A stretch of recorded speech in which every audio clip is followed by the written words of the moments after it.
Assalamu alaikum. May I have your attention, please? In this hall, we have 4 exit doors.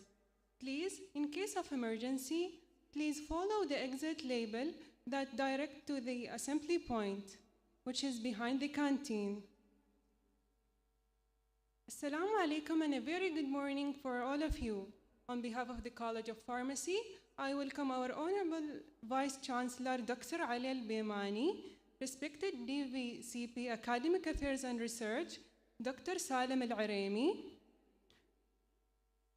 Dr. Mubarak Basha, DVC Finance and Administration, Mr. Nizam Ad-Din, Assistant Vice Chancellor of Community Engagement and Infrastructure, guests, faculty, and students, welcome to our annual research symposium. Our program will include presentation from our esteemed speakers and the research highlights from our students. I will request all of you to stand for national anthem.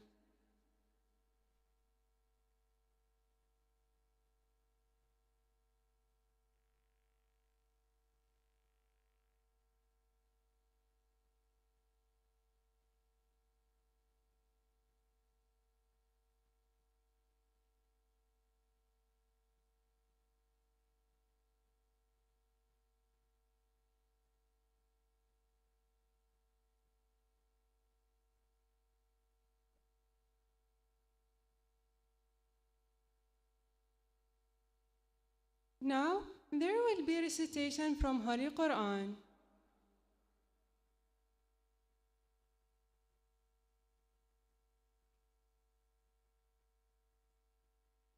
خلقنا الإنسان من سلالة من طين ثم جعلناه نطفة في قرار مكين ثم خلقنا النطفة علقة فخلقنا العلقة مضغة فخلقنا المضغة عظاما فكسونا العظام لحما ثم أنشأناه خلقا آخر فتبارك الله أحسن الخالقين ثم إنكم بعد ذلك لميتون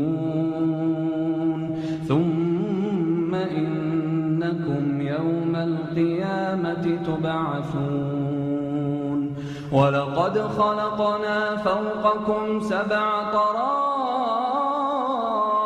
وما كنا عن الخلق غافلين وأنزلنا من السماء ماء بقدر فأسكناه في الأرض وإنا على ذهاب به لقادرون فأنشأنا لكم به جنات من نخيل وأعناب لكم فيها فواكه كثيرة ومنها تأكلون وشجرة تخرج من طور سيناء تنبت بالدهن وصبغ للآكلين وإن لكم في الأنعام لعبرة نسقيكم مما في بطونها ولكم فيها منافع كثيرة ومنها تأكلون وعليها وعلى الفلك تحملون.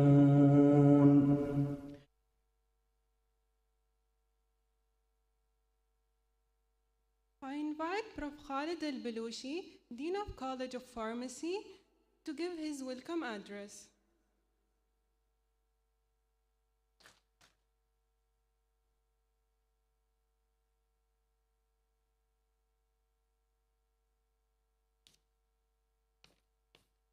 بسم الله الرحمن الرحيم والصلاة والسلام على سيدنا محمد أشرف الخلق أجمعين.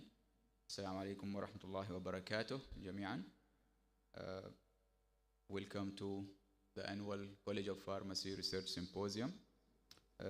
In fact, the College of Pharmacy annually holds its research symposium by selecting a theme that highlights the National University's mission, vision, values, and Oman's Vision 2040 at large. As we all know, that waste management is a huge challenge, and we all need to make conscious efforts. We need to make conscious efforts to control, manage, dispose of, or recycle all types of wastes to create a healthy, safe, and green environment. Keeping this in mind, this year, College of Pharmacy's Research Symposium theme is Pharmaceutical Waste Management. The symposium this year focuses on how handling and segregating of different types of wastes and how the 3 R's of waste management, which are reduce, reuse, and recycle, can be adopted or adapted to manage pharmaceutical waste in the college and in the environment at large. Also, through the research symposium, both faculty, staff, and students will become more aware of what waste management is and why it is crucial to dispose waste appropriately. The speakers of this year's symposium are healthcare waste management specialists from BIA company. We have Ms. Nidal and Mr. Tariq. Thank you for accepting our invitation today and honoring us. Who is responsible? BIA company is responsible for managing municipal, industrial, and healthcare wastes across the country.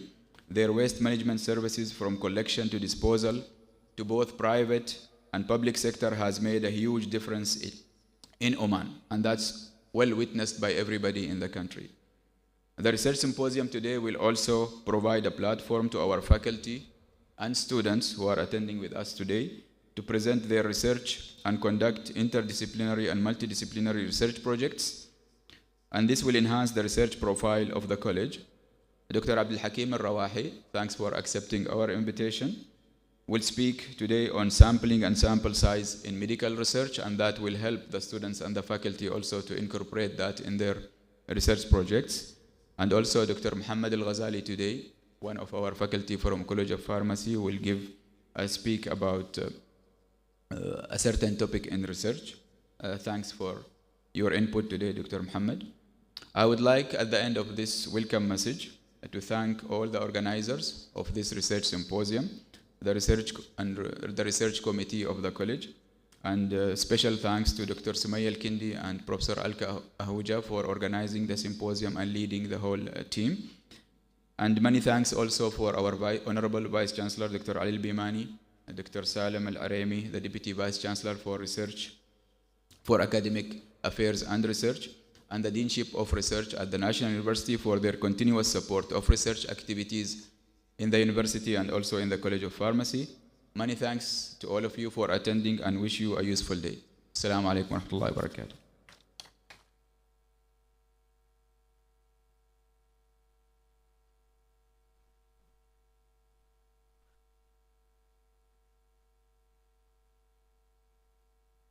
Thank Prof. Khalid Al-Balushi. I invite Prof. Alka Ahuja, Chair of Graduate Study Research and Innovation Committee, and Assistant Dean for Academic Affairs, to give an overview of research activities at the College of Pharmacy during academic year 23 and 24.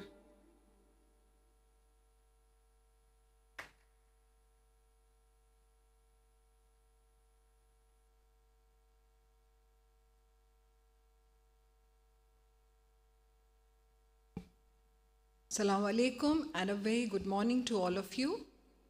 At the outset, I would like to thank our Honorable Vice Chancellor and our respected Deputy Vice Chancellor for Academic Affairs and Research, and our Dean Professor Khalid Al-Balushi for leading us and helping us to build the research infrastructure at our college. And we are just going to present what we could do in the last year, because as part of our annual symposium, we highlight the achievements of every year, what we have achieved. And I would also like to thank our Dean for Deanship of Graduate Studies, who has just joined us, Professor KPR. And whatever we could achieve, it is only because of the support of all of them. So thank you so much, sir, for your continuous support to the College of Pharmacy.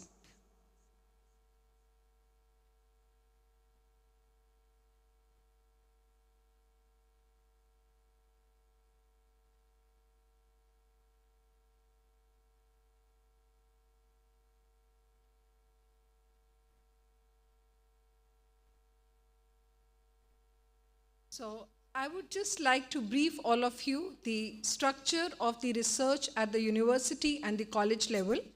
At the university level, we have NU Graduate Studies Research and Innovation Committee. And at the college level, we have College of Pharmacy Ethics and Biosafety Committee. Dr. Dhanlakshmi is the chair of that committee, and she has been helping with the ethical approval of all our research proposals. And at the college level, we have College of Pharmacy Graduate Research and Innovation Committee. And I would like to pay special thanks to Dr. Sumaya Al-Kindi for coordinating all the research activities at the College of Pharmacy. Now, what is the role of our College Graduate Committee? We work closely with the NU Graduate Studies Research and Innovation Committee to ensure that our goals are aligned with the NU vision and mission, and also with our Oman Vision 2040 and Health Vision 2050. And as part of the committee, we organize the research of the students and the faculty.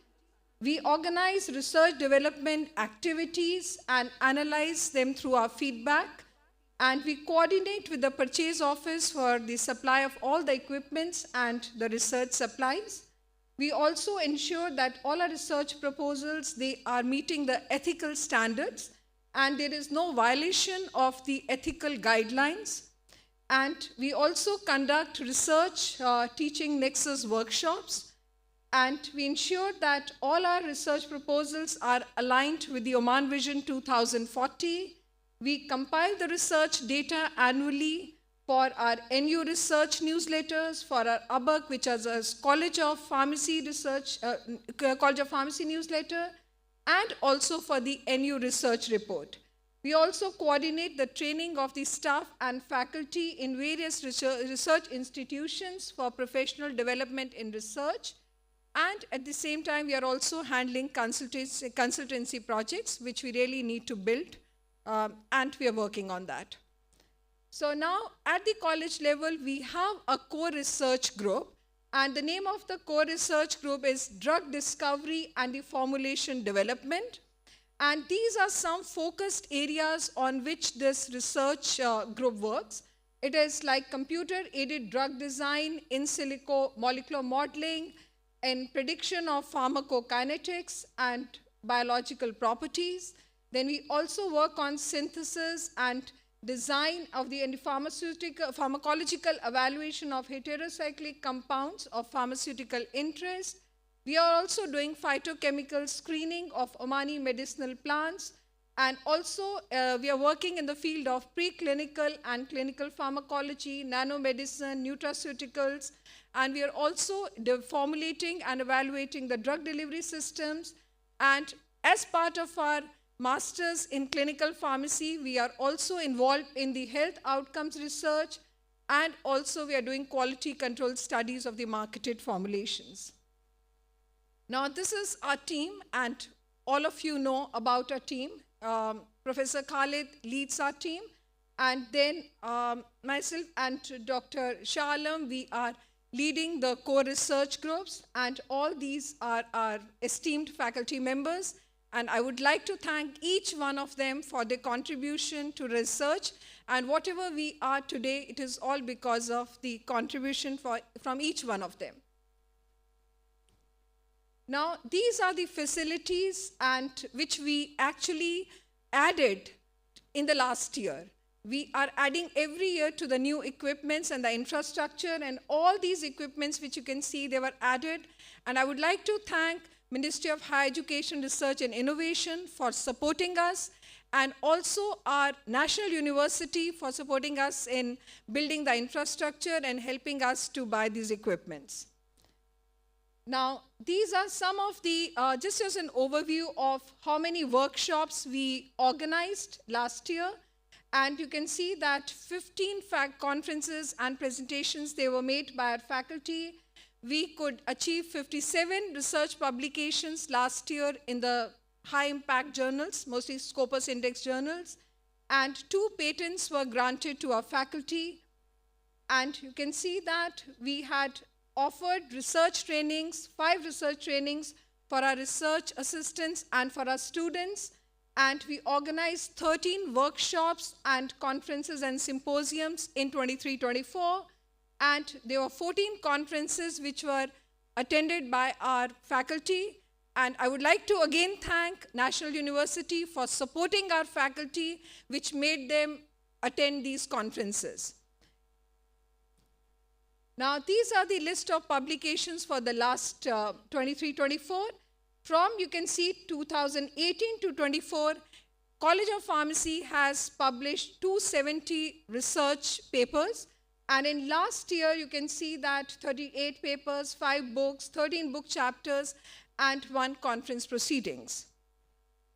Now, these are all the names of the conferences which were attended by our faculty with the support of the National University funding. And these are the 5 research grants which we got in the last 1 year, 23-24. We got Mohari, that is Ministry of Higher Education, grants for 2 of our research projects. Then we got under one GRG, and then we got under our NU faculty research grant. Then we also, 1 faculty was supported with the College Research Fund, and that is how we could actually receive 49,200 Omani Riyals in 1 year to support our research. And thank you so much again, our leaders who have helped us to build this research infrastructure. And you can see that how many, we also organized 1 short training course in the research analysis. And our faculty, they were resource people. That means they were speakers in 7 conferences. There were awards for our students, for the faculty, for the best research presentations, the best researcher awards. And 2 of our faculty, they were also listed in Stanford 2% scientists for the citations. Now, the main highlight is how we are supporting the students. Now you can see that our students, they were actually supported by the National University to attend the conferences. 7 students participated in Dufat conference, which is one of the largest regional pharmacy conference. Then our faculty, we also went for the, you can see from the pictures. Then our students and the faculty, they attended Oman International Pharmacy Conference from 14 to 16 January 2024. Now, our students were also sponsored to be part of the Saudi International Pharmaceutical Science Meeting in Riyadh. And then our faculty also, they represented in the 3rd Arab Creative Women's Forum, which was held in April 24. Then we were also part of the Oman Innovation Festival, and where our own students, they presented also their projects. So you can see Ms. Rehma, she presented her project that was on control pharmacy, and our students, they represented in various other forums. Now, our student research awards, we are highlighting our student research awards because you are our main strength.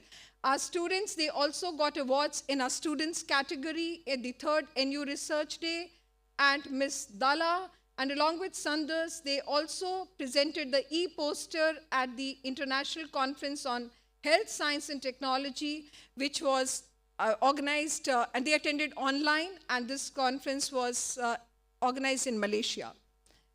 Now, in last few years, we have signed lots of MOUs with the institutions for our research, and we can see that we signed we had collaborative projects with the main hospitals, tertiary care hospitals like Royal Hospital, Khawla Hospital, Armed Force Hospital, Diwan Clinic, and SQH. And then our faculty also provided consultancy services to the drug manufacturing company. Now, all this would not have been able to, we would not have been able to achieve this without the support of our executives, as well as the support of all our students and the faculty. Thank you once again for being our strength and supporting us in all our research endeavors. Thank you so much.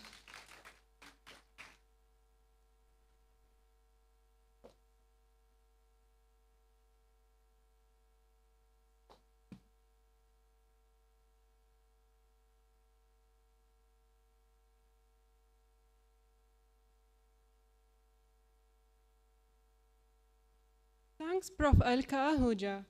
Due to prior commitment, our respected VC have to leave early.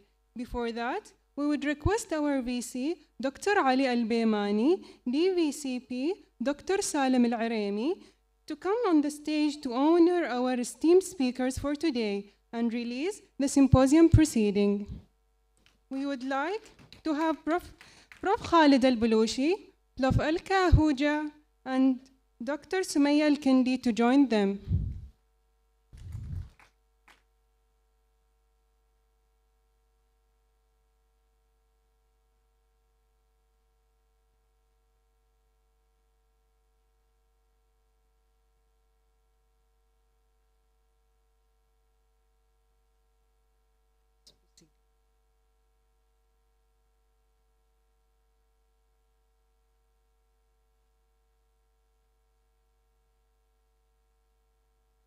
We would release our proceeding now.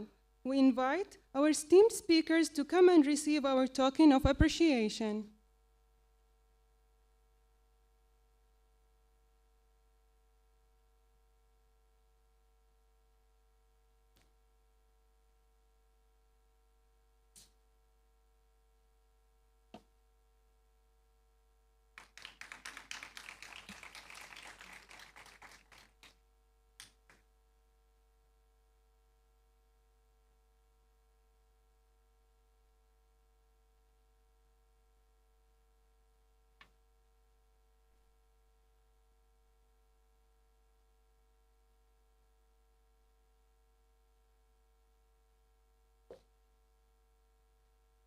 We invite our esteemed speakers to come and receive our token of appreciation. Ms. Nidal Al-Kharousi, Senior Analyst, Healthcare Waste.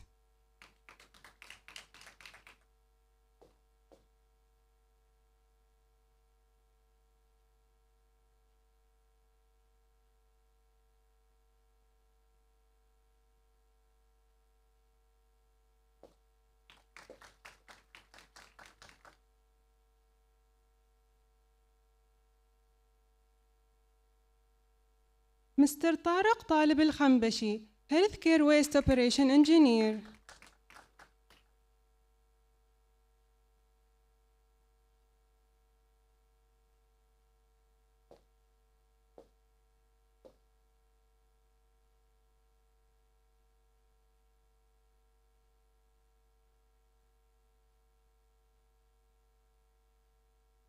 Dr. Abdul Hakim Al-Rawahi, Senior Epidemiologist and the founder of Confidence Interval Office for Search Services.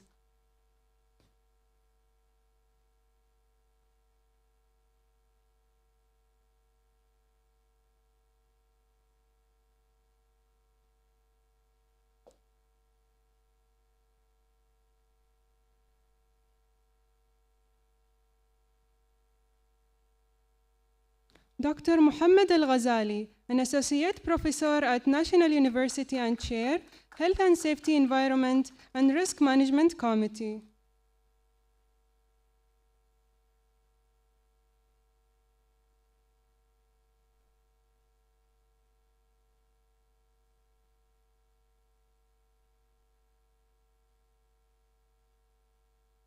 Thanks everyone for honoring the speakers.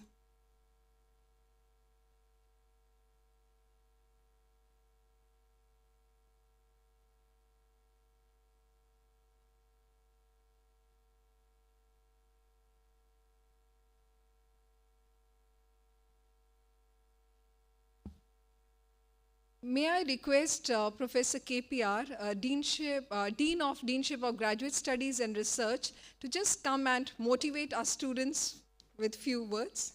Thank you. Thank you so much.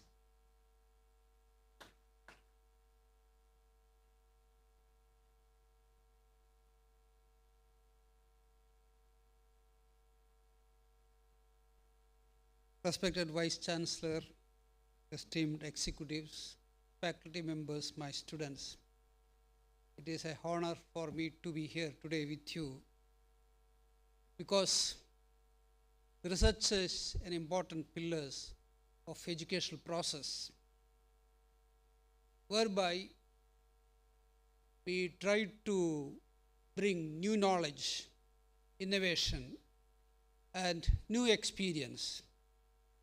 Without research, higher education has no meaning. So it is very essential that the student of all discipline must think about the research and associating with research and participating in research. Now you will have the benefit of the research if you participate and associate with research. It gives you a lot of visibility. When you take your CV outside, that CV will have a special value that you have done research, you have been part of a research project, and obviously the employer will know that you have some extra mileage and valuable knowledge with you and innovation. Secondly, the research gives you new experience, new skill and new knowledge, which is a prime aspect of entrepreneurship and business development. So as a student, once you graduate from this university, you can explore opportunity to become the entrepreneur or a businessman or woman. So because that you have some innovative ideas, and with that innovative ideas, you can create a product or a service that will be very valuable for the society as such. So this research is very important, and obviously you can involve with research in many form. Okay, there are many faculty projects, be part of that research project, or you can explore the funding from various agencies including Ministry of Education, National University, because National University support the student research. And you can also become research assistant so that you can earn small nominal money, and that will benefit you basically. So there are a lot of opportunity for you to be part of the research that are taking place at National University. And I am very proud of the students of College of Pharmacy because they have very active and distinguished record of being good researchers. And all the congratulations go to students and the faculty community. And I wish you all the best, and you just follow the path you are striving, and definitely you will be very successful in your future endeavor. Wish you all the best. Thank you very much.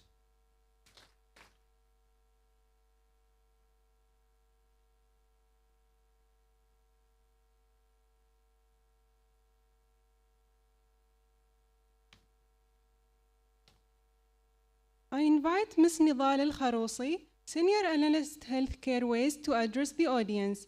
Ms. Nidal Msalim Al-Kharousi is a healthcare waste commercial senior analyst with 8 years of experience in healthcare waste management across the country. She is responsible for managing the customer relations and overseeing all the commercial aspects: collection, transportation, treatment, and final disposal, including business continuity management for 650 accounts. Ms. Nidal The floor is yours.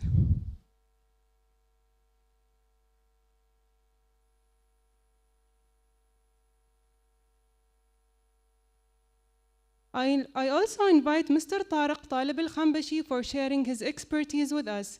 He's a healthcare waste operation engineer with 5 years of experience in healthcare waste management across the country.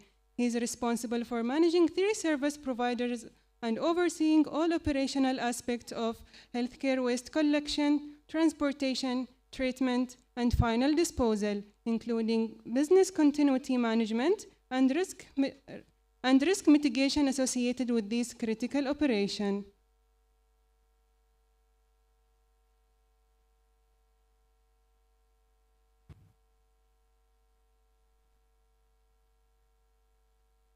Assalamu alaikum. Good morning, everyone.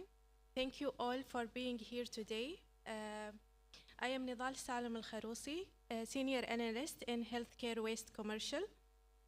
Today we will talk about healthcare waste management in BIA. First of all, I will give you a brief regarding BIA core business. Then we will talk about the types of healthcare waste.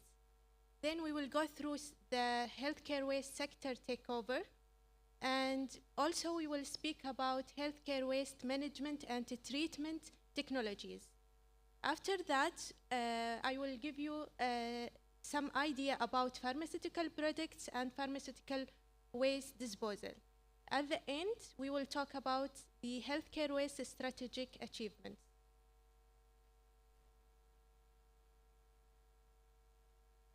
BIA is responsible for 2 types of waste. The first type is hazardous waste, which is industrial waste, healthcare waste, oil and chemical waste, waste of electrical and electronic equipment, lead-acid batteries, and end-of-life vehicles. The other type is non-hazardous waste, such as municipal waste, green waste, end-of-life tires, construction and demolitions, other streams.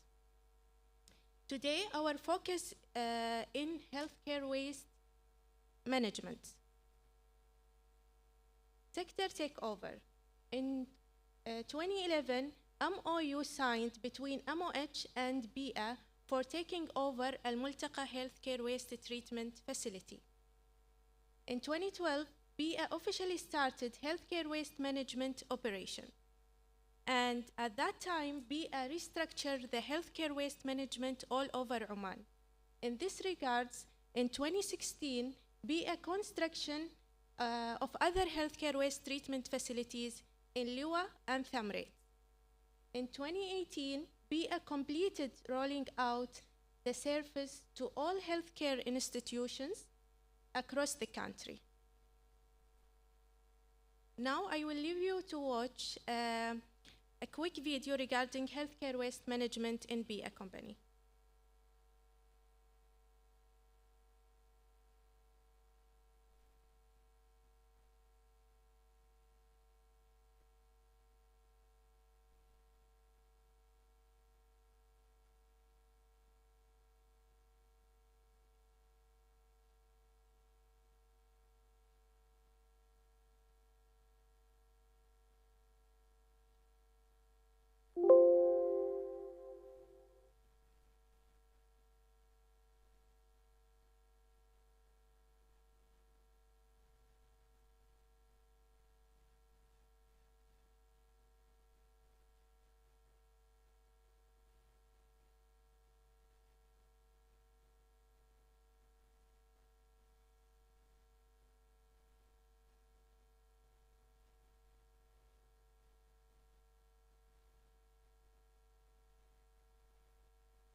The hospital is a place that maintains our health. Therefore, environmentally preserving it is essential for our society. Everything surrounding you is considered your environment, even hospitals. Healthcare facilities and hospitals generate hazardous waste that must be dealt with safely. Such waste can be harmful to us and the environment, since it can contain sharp objects, chemicals and pharmaceuticals, or infectious materials, some of which may be genetically toxic. Therefore, all those who work in healthcare institutions and waste management facilities are exposed to these risks.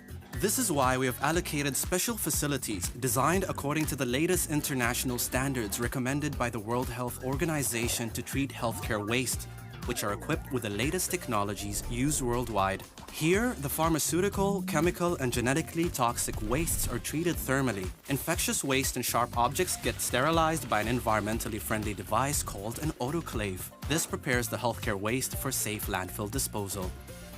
BIA, conserving our beautiful Oman.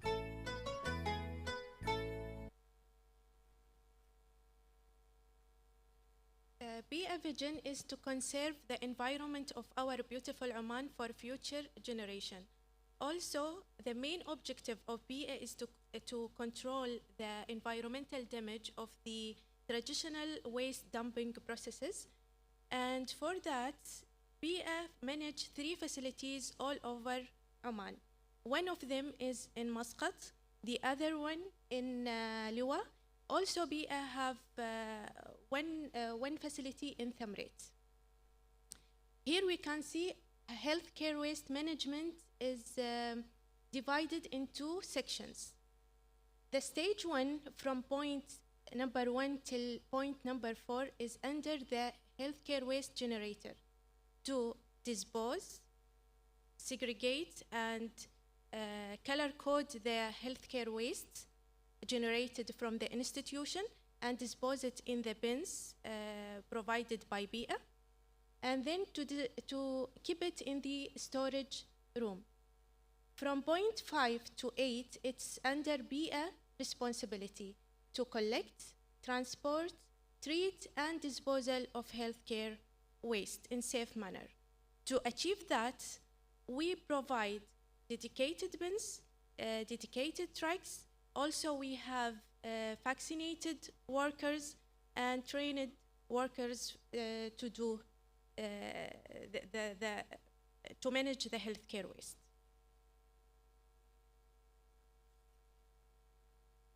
The treatment technologies in BIA healthcare waste treatment facilities are autoclave and incineration. Now you will see video regarding these technologies before we move to pharmaceutical waste.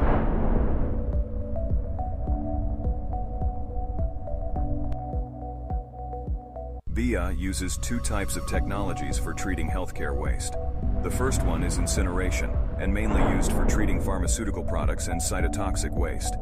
The second one is autoclaving for treating other healthcare waste streams, through which the waste will be shredded and sterilized, so all the microorganisms are killed during the sterilization stage. Incinerator is one of the most common methods of eliminating the hazardous elements of the waste. The maximum capacity of the 2 lines is 5.5 tons of waste for 12 working hours. The 2 incinerator lines were installed and operated in 2005. It is a semi-eco-friendly device where the flue gases that emanate from the incineration process at the combustion chamber are treated through chemical and physical treatment processes. The treatment processes minimizes the emissions limit to a very low quantity in consistence with national and European standards. Steps of processing. Automatic bucket upturn system. Discharges the waste in collection bins to loader's hopper automatically.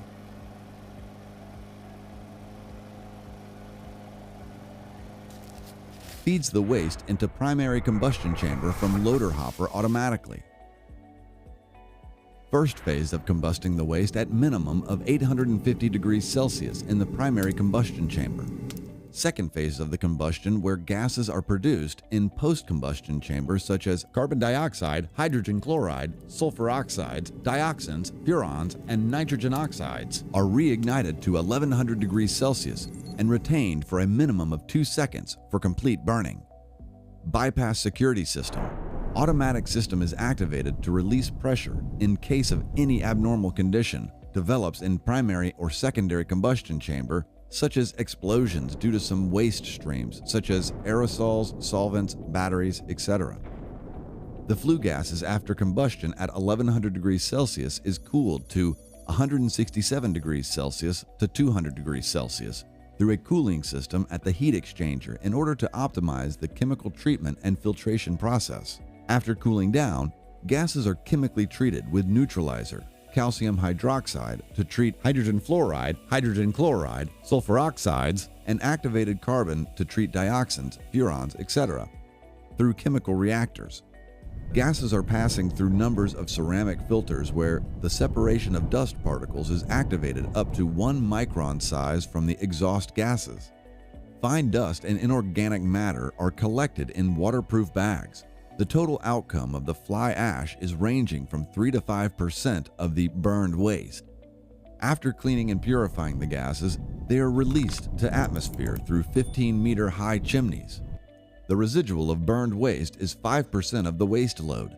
The waste emptied into a skip and then finally disposed of into engineered landfills after the residue's temperature decreases to an acceptable temperature.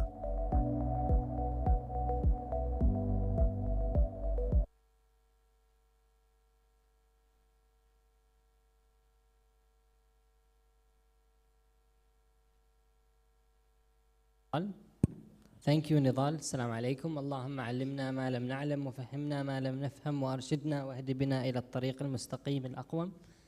معاكم أخوكم طارق My name is طارق الخنبشي. I'm healthcare waste operation engineer. I'm responsible about managing the healthcare waste processes from the collection point until the final stage, which is disposal, safe disposal of the generated waste after treatment and assuring it meets the international and national standards. So before we proceed with pharmaceutical waste management, I would like to assure that you understood the meaning of safe disposal or safe management of healthcare waste generated from the entities. In general, healthcare waste is the waste generated from healthcare entities, including the pharmacies, including the clinics, laboratories, blood banks, etc. So all kind of healthcare activities will generate certain types of waste, including the hazardous waste or non-hazardous waste. Non-hazardous waste is like papers, like food waste. This kind of waste does not require any kind of treatment. It's safely disposed, safely reused or recycled without any precautions. However, the other type of waste, like the infectious waste, blood, pathogens, etc., those kind of waste, including the pharmaceuticals, chemicals, sharp waste, must be treated before it's safely disposed in the landfills. And all of us as healthcare workers must be vaccinated, trained before we use to deal with those kind of waste. So we at BIA having 3 treatment facilities across the country. The first one, which is the Al-Amirat facility.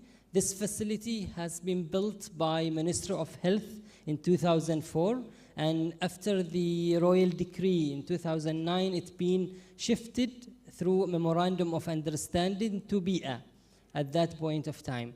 BIA has officially started the management of healthcare waste in 2012, and they successfully achieved rolling out the healthcare waste management services across the country by 2018. Currently, we do have 3 treatment facilities. Each of them has a capacity of more than, we have in Al-Amirat facility 14.5 tons of capital, this is the capital, or the main facility we have it in Oman. It has 4 treatment lines, 2 incineration, as well as 2 autoclaves.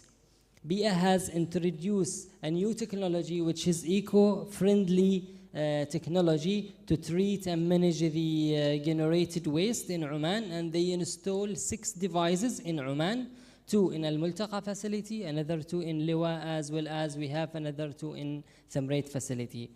We have 14.5 tons in Al-Multaqa. However, we are treating around 8 to 9 tons per day. We have 6 tons of capacity in Liwa as well as in Thamreit. However, we treat 1 to 2 tons per facility per day. So we are ready to accept any kind of healthcare waste at any point of time, and even we are ready to accept the new waste will be generated from the upcoming big hospitals, which will be ready in the coming few years, inshallah. What is the healthcare entity responsibility? They are responsible to properly segregate the waste as per the international standards. I'm sure that you know that there is the standards to manage the healthcare waste. There is like color codes, there is specification for bags, there is specification for sharp containers.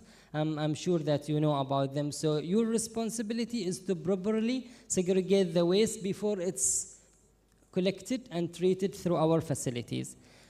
Now I will move ahead with the pharmaceutical products. Any kind of chemical or biological products used in diagnosis, treatment, or preventions of diseases in human or even in animals, it's under the definition of pharmaceuticals. It can be bottles, gloves, masks, etc. Any kind of such a project is considered as pharmaceuticals. What is the waste? That are products. It can be used, or it may be rejected, or it may be also expired. So under those conditions, we have to treat it properly, not to dispose it as general waste, because it contains chemicals.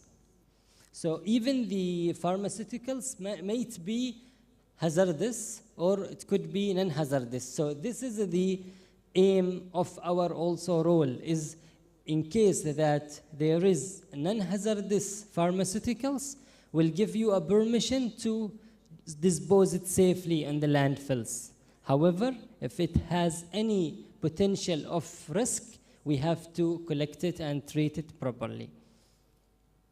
What is the procedures that we use to dispose of the pharmaceutical products safely? First of all, you have to contact us through our call center, 1881, or to contact us directly as be an employee. We do have list of employee per region. We have a focal point who will deal with you, and you can contact him, such as myself and Nidal. Then after that, there is a dedicated form. You have to fill it because we have to evaluate the items before we receive it from your side. You will fill a form with all required details, which will allow us to evaluate the items. Then after that, we will send you the evaluation results along with an invoice, because this is paid. It's not a free, it's paid, and you have to pay in advance in order to get the treatment and the services. After that, and after the treatment process completed, you will get a destruction certificate that assures that the treatment is being done as per the international and national standards. Through the incineration processes, the pharmaceuticals must be treated through the incineration because it has chemicals, and those chemicals must be incinerated. This is the form that you're supposed to fill it. It mainly contains the general information that will allow us to safely evaluate the items and ensure that it will not even impact us or impact the environment, and also to be treated in safe manner, because there is a certain criteria to treat the different kind of pharmaceutical products. We have prepared the sheet to be friendly, and it can be easily filled by the pharmacist. This is some examples. We have to deeply evaluate the items, because in case of any improper evaluation, it may lead to an effect to our incinerators. Also, it may lead to environmental impact in case of any pollution to the environment.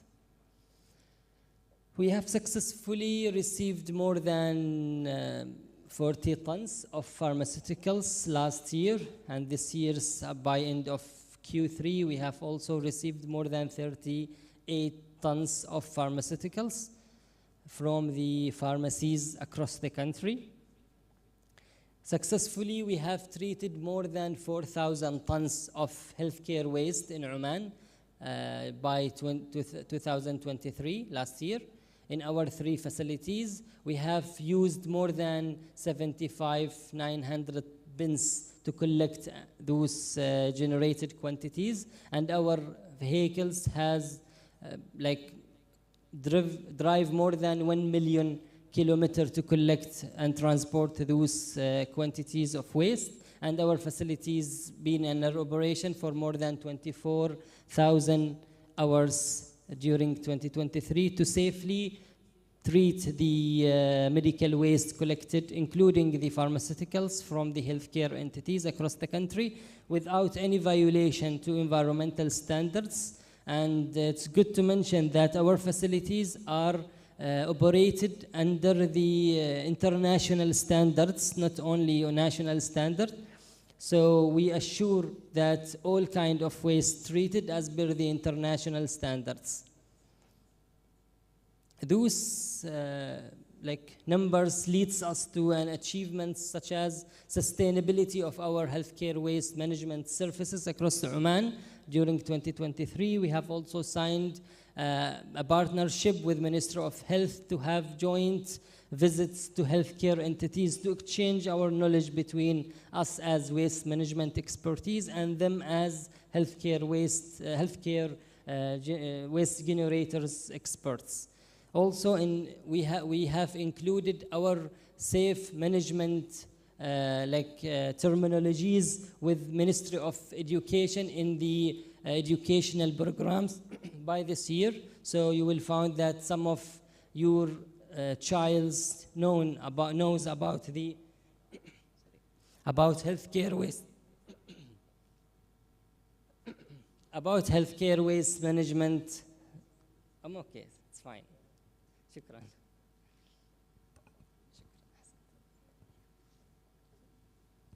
In addition to that, we have a collaboration with Regional Office of World Health Organization, WHO, in terms of healthcare waste management.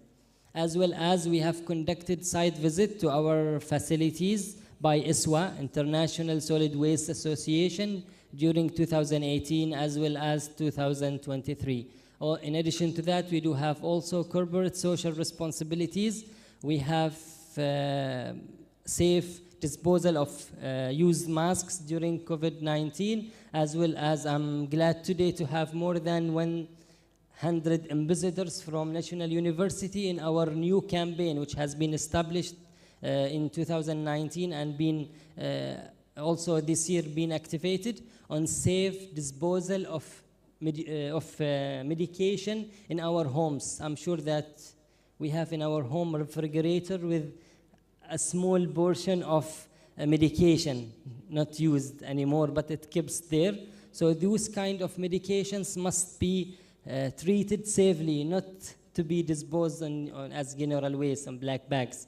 It should be returned to the nearest healthcare entity, and our responsibility to go and collect it from there and treat it safely without any procedures like the expired medicines.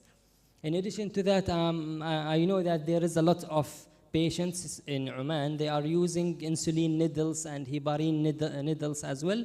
Also, we have provided them the small sharp containers, and also we provide the surfaces to them. Just they have to reach us to get the surface immediately.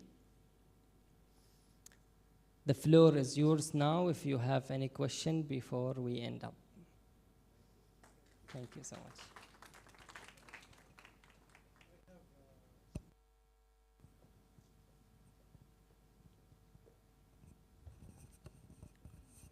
Thank you very much. By the end of getting rid of all these materials, you have ash, right? What do you do with the ash? And is there any chemical composition or analysis of the ash? Actually, yes, there is two types of ash. There are three types of outputs from our incinerators. There is flow gas, which is treated safely to ensure no like flow gases emitted no violation on the emitted gases. We do have also two ashes, bottom ash, which is safely to be landfilled without any like treatment, and we do have fly ash, which is hazardous and treated through another incinerator, which is belong to BIA also, the industrial incinerators. So we transport it to the Suhar Industrial Treatment Facility for treatment. We did some analysis to that ashes. We can share it if you want them. However, the quantity is not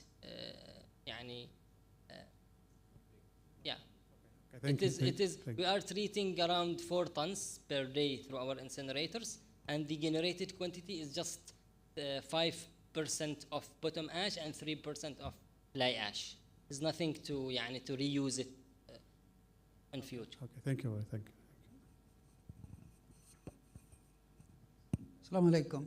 I think it was a very good presentation, and we could get a lot of information. My question is basically, you do the burning, and obviously you have a toxic gas coming from this process of combustion. Particularly you are dealing with chemicals and so forth.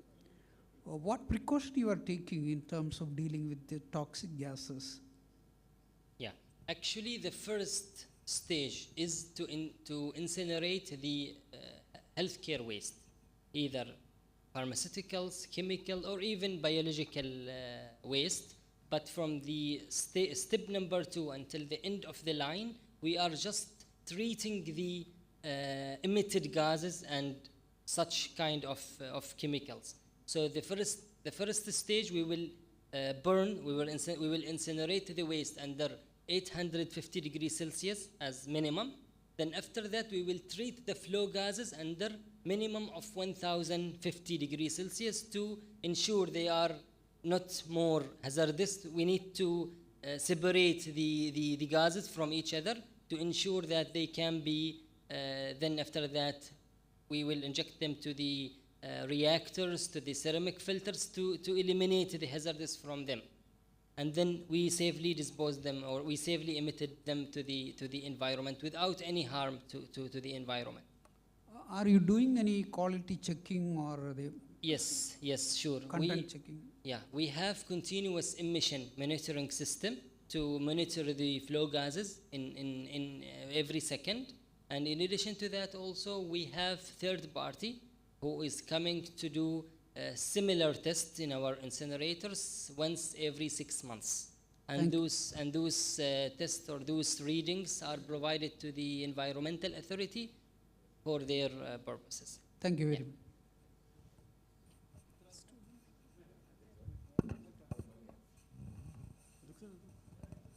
Assalamu alaikum. Actually, I have a question. It's extracted from my presentation. There are now an alarm raised about the pharmaceutical waste which are related to the medications that found in homes, personal medications.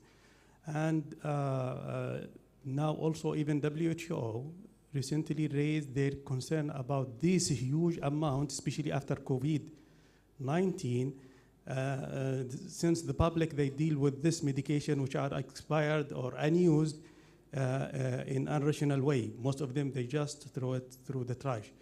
Do you have any plan for this, or how you deal with this kind of, because there are, it could be huge amount of, they are now afraid actually about the role of this waste, that there is no regulation or plans that comes for public. Thank you. Thank you so much. Yes, our campaign has started in 2019, and currently we have a service provided to all healthcare entities across the country We are responsible on collecting the household medication and use needles, either insulin, heparin, whatever was the used needles. We are responsible to collecting those kind of household waste to our facilities for treatment. Your responsibility only to take the pharmaceuticals, take the needles from your home to nearest healthcare entity to be collected from our side.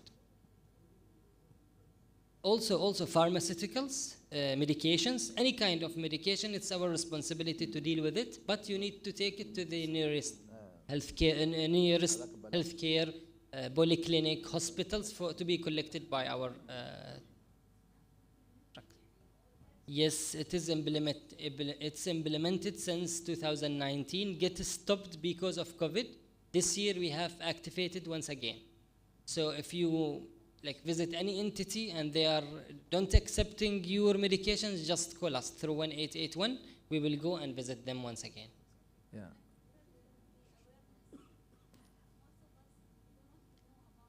The awareness will take time. It's the pharmacies and pharmacists' responsibility to provide the awareness to the patients. We cannot reach home by home, but you are reaching patient by patient when you giving the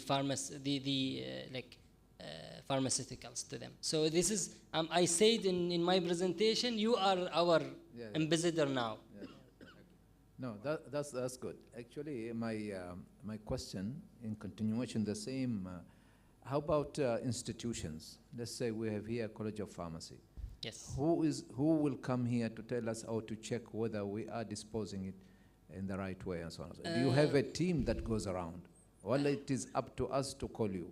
And yes. We know that it's costly, right? It's not for free at the end of the day, right? Yes, yes. So do you have a team that goes around and make sure that these institutions, they do dispose the right way and they pay for you to collect? We rely on you, actually, because we are providing the services to the entities who requested those services.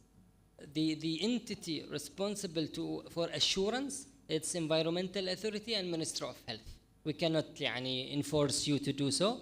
However, we assure that such entities are following the international and national standards to safely manage such kind of waste.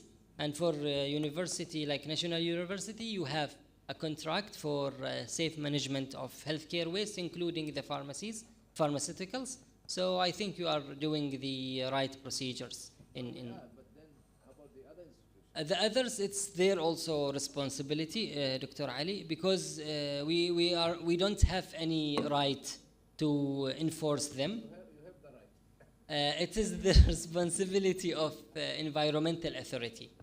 But inshallah, all of them with time they will follow. Yes, inshallah. I just have a small suggestion, like you mentioned about the unused medication. In case outside the pharmacies, you can put some poster or something that where people can actually keep the unused or expired drugs, etc. It will be very helpful. Yes. Because as Ms. Amar mentioned, we are totally unaware of how to do that. I recently Inshallah, we have a new campaign. Again, we'll start on 1st of December, and we'll start from the top of Oman, from Musandam, and it will move until the Dhafar region. However, now I have more than 100 ambassadors. They can spread this awareness among their families, and we will reach everyone in Oman with time. actually we can join hands with you because as part of the community services, Very good. we can actually print something and put it outside the pharmacy. Very good, very good. We can. We will be in contact, Doctora, and then inshallah we'll proceed further with this. Thank you so much. Thank you. Shukran.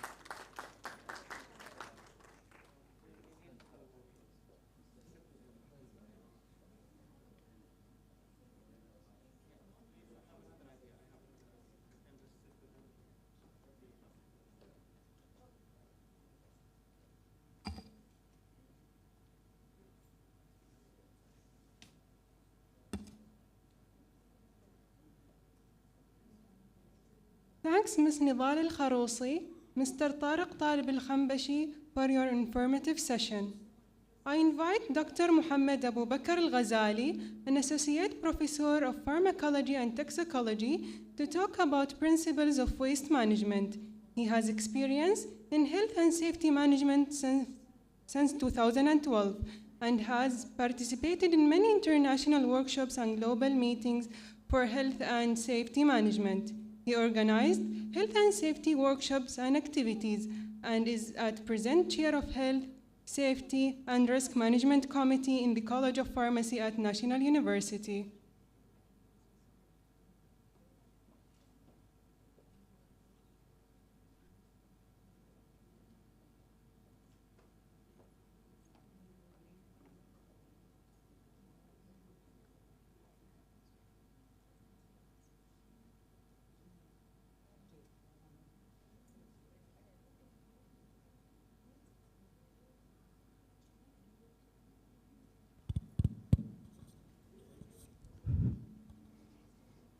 السلام عليكم ورحمة الله وبركاته. الحمد لله رب العالمين والصلاة والسلام على نبينا محمد خاتم المرسلين وعلى آله وصحبه أجمعين. يقول الله تعالى في محكم كتابه: ولا تفسدوا في الأرض بعد إصلاحها ذلكم خير لكم إن كنتم مؤمنين. Allah Ta'ala in Quran said, don't cause corruption on earth after its reformation. This principle actually highlighted about the management that we have to follow in our life and the humanity behavior to manage any type of waste. So it is mainly behavior. In this presentation, my objective actually to go quickly to highlight some sources for health waste and the sources for pharmaceutical waste. Then we will try to identify the impact of pharmaceutical waste in our life and what are the principles that we have to follow in the management of this waste. And one question will be to you to give me just to think about your answer, how you manage your pharmaceutical waste, your medication, your personal medication. And I will give you some important simple rules that help you to minimize this pharmaceutical waste and what's your role as a pharmacist. Because there is a critical role for pharmacists that help to decrease the pharmaceutical waste. My colleagues, they already mentioned about the sources of health, especially from hospital, any health clinic that related to infection, sharp waste, pathological, chemical waste, and radioactive waste. Pharmaceutical waste, it is a part of health waste. Pharmaceutical waste sources are the following. Firstly, which is the major concern, the waste that comes from pharmaceutical manufacturers. They have a huge number of wastes. The expired medication, discontinued drugs who use part and they left the others. Partially used vials, even the dangerous medications that are used to treat cancer, cytotoxic or genotoxic chemicals. And there is a big concern about this. And lastly, patient personal medication. These are the main source in the pharmacy. The impact of pharmaceutical waste, actually, it affects the health and the environment. We have to know what is the impact in order to encourage us how to manage. It is actually, as also my colleague said, it is personal behavior. It is your responsibility. You must be aware. These are impacts related to pharmaceutical waste. Imagine that cancer, asthma, a skin allergic reaction, nervous system, even it can lead to damage in the reproductive system if it's not collected in a proper way. The environmental, you see how the environment could be changed. If this could be related to pharmaceuticals, unfortunately, yes.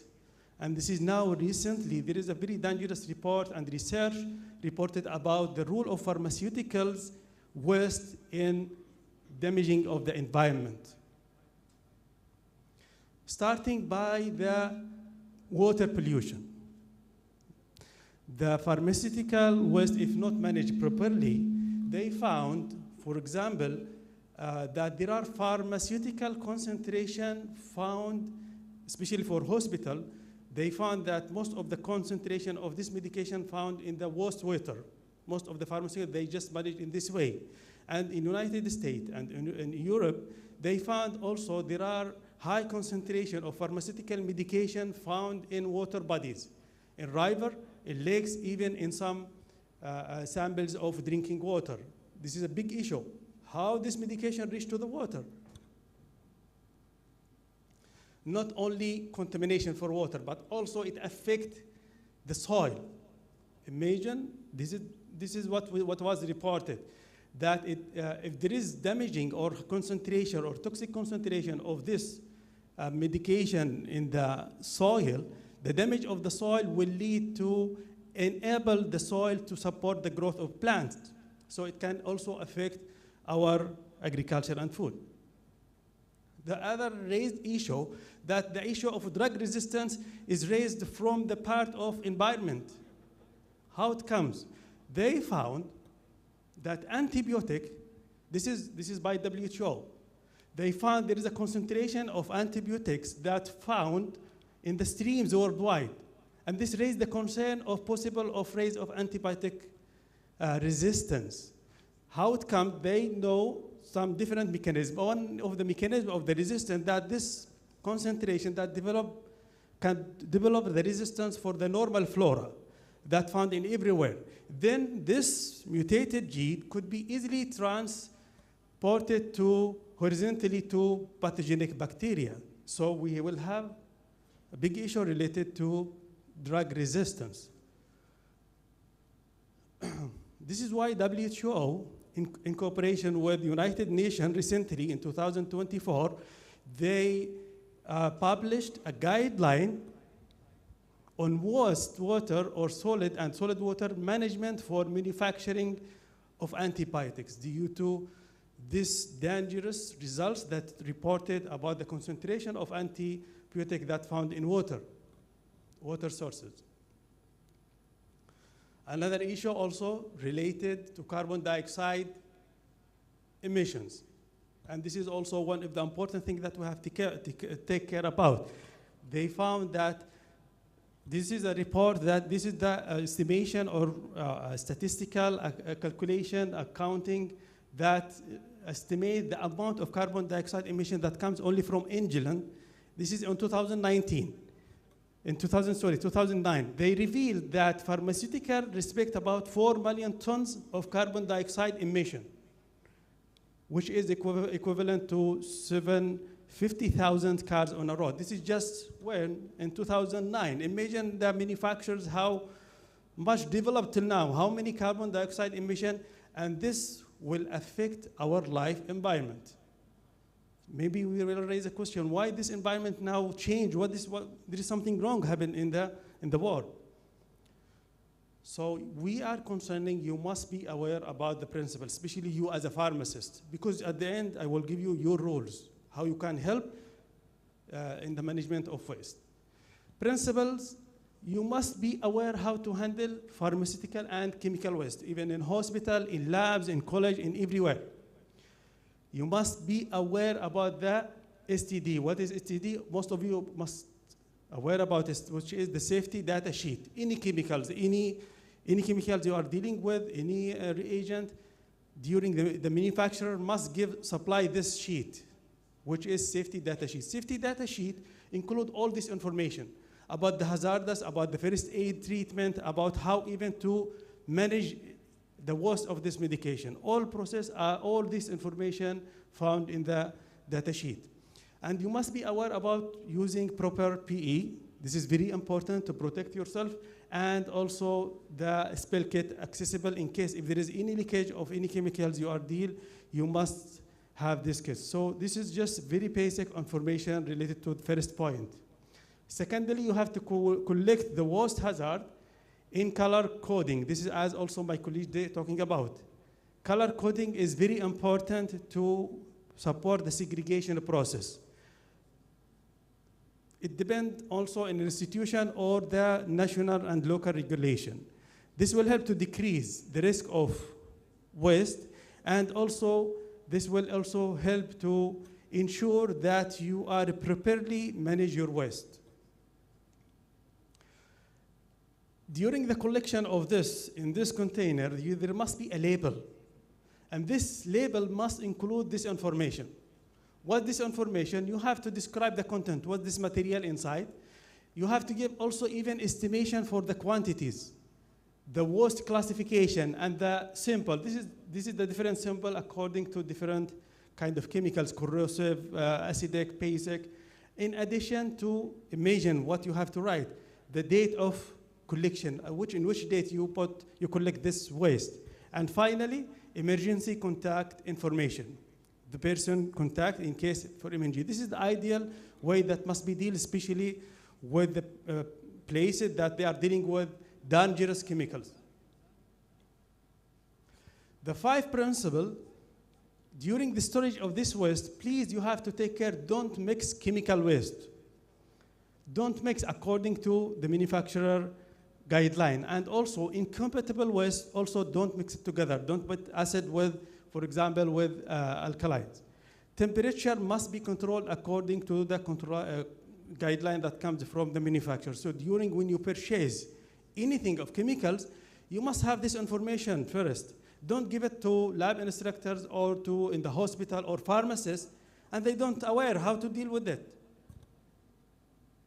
Finally, as BIA, they show us in the video how they store. There must be a specification for storing room. They have to use separate enclosed building, and they have to provide a good ventilation, and there must be an easy access to the safety shower or eye wash station. Why this? In case in emergency, if someone have any kind of leakage or something, they can directly use this kind of emergency management. And this storing area must have these 3 labels. No entering hazardous waste, no smoking, no eating or drinking. All workers, even students, all of you, all workers have the right to know about the hazard of chemicals they are working with. As students, when you are planning for research project, why we have the ethical safety committee? You have to be sure what chemicals you are dealing with. Even workers, the cleaning workers who are dealing with who will clean the labs, ethically they must know what chemicals found there or they collect. Now my question to you, how do you manage pharmaceutical waste? The personal, I will not ask directly, but we want to have just quick estimation. Who threw their personal medication in trash? Can you raise your hand? Just be honest. We want to see the reality. Who threw the medication in the trash? Okay. Who threw the medication in water bodies? Who returned the medication to pharmacy? Okay, I see more people didn't raise the hands. So what other options? Okay, there are mainly, this is the 3 options. There is also estimation, statistical reports about this. You will see how public manage pharmaceutical waste. 30 to 70%, this report, I took this percentage from different articles or research that was done in India, United States, and China, and mostly they have approximately this range of percentage. Population 30% to 73% in trash. 2026, they throw it into water bodies. And this is why why this medication can reach to water. This is a big concern. Another question, okay, since we are throw it in the trash, does the concentration of the drug remain for a long time, or it just will be inactivated? I know each of you have idea, have information on this. There is a report, there is a research that try to estimate, to measure the concentration of some medication after 40 years, after their expiry by 40 years. They try to find a very important active ingredient, 12 ingredient, and they found that the 12 ingredient have more than 90% concentration after 40 years. Which means, if there is, for example, anti-cancer drug, antibiotic that has a strong role in microbial resistance, this is actually very risky to our life and environment. So this is the awareness to you how we can minimize pharmaceutical waste or any type of waste. There is different principle. Some they give 3 hours, but I will give you just quickly. You have to know how to prevent anything you don't need it, medication not required, don't ask, don't buy, don't take it at home. Reduce as much as you can. Even in research facilities, lab facilities, this is not the idea just we have to buy more chemicals, make it storing. No, please identify your needs. What's your goals from this? And reuse. This is also one of the important field of research about the reuses. Also in some, for example, in chemistry, they make extraction by some reagent and they can reuse it again. Recycling process and recover. That sometimes they can use this type of waste in for energy as energy sources. So we can use it in a safe side. So the idea actually to minimize, to decrease this amount of waste to be the minimum one. This will help too much. This is our responsibility.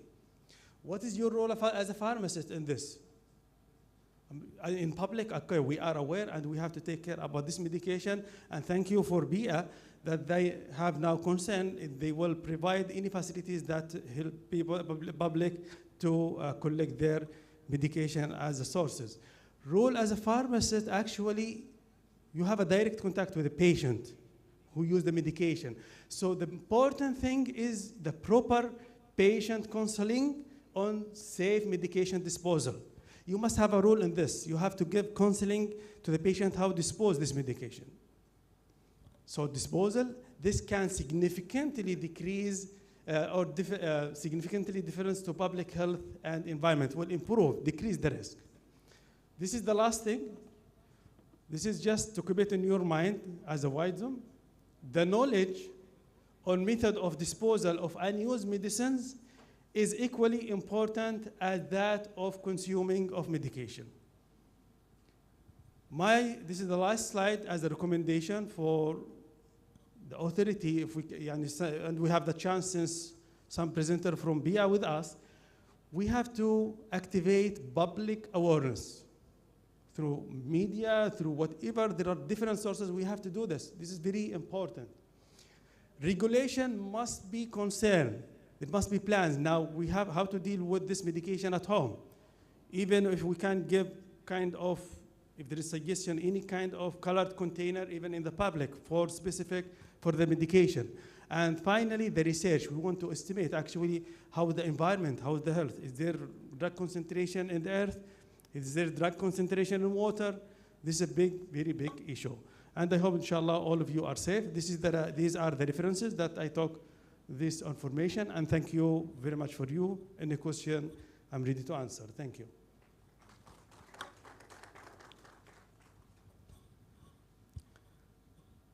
No questions? Yes.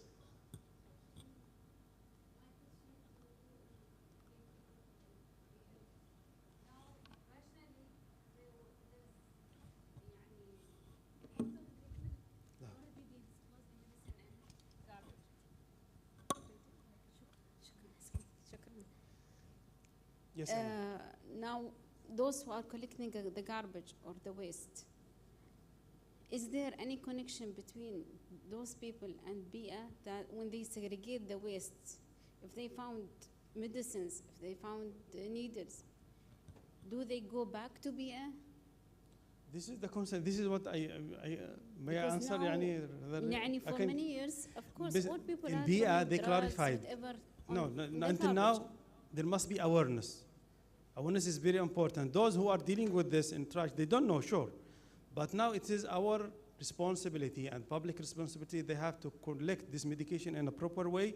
And I hope that there must be kind of clear direction how to direct us to manage this waste. This is okay as awareness. But is there any contact with those who are collecting the Yes, trash Mr. and Tariq. waste that be careful if you find any drugs or any medicine or needles, segregate them from other wastes to be dealt by BIA? Or go Actually, back to BIA? because we have observed a lot of medications among the black bags collected from our homes, we have come up with this idea. Since 2018, 2019, we have established this campaign. But due to the, maybe the awareness was not enough and COVID affected a lot this campaign, we just activated this year. We have started since, I think, Jan or Feb on Buremi, south and north of Al-Batina, and we are continue, and we have signed a contract with another third party to help us on the awareness. But also we need you as a pharmacist. You are our eyes with the patients. You are giving the patients those medications. Just told them whenever you finish after 5 days, 7 days, or if you have any medication in your home, just return them back to us. You will collect it in your entity, and then we will come and collect it from you. We need your support. If you support us, we will be in safe side. Otherwise, we cannot. The regulations are not helping us because they are not allowing us to open every bag because it's risky also for us. It's helping our health. They will not accept opening bag by bag to just see is there any kind of medication between those bags or not. This is our responsibility always. The segregation started from the source. So they خلاص get rid of them as other waste. Whatever happened before, let us forget it. Let us plan for future. We are fixing as we go. Now you know about this risk. You know the procedure. It's now your responsibility to spread the awareness among your families. Okay? We can use the media. We can use the media. Yes, we are. I recommend, we suggest, you have to make, this is must not by force even, the awareness must be reached to the public, to each of us. This is very important. Okay, inshallah. Thank you very much. Thank you.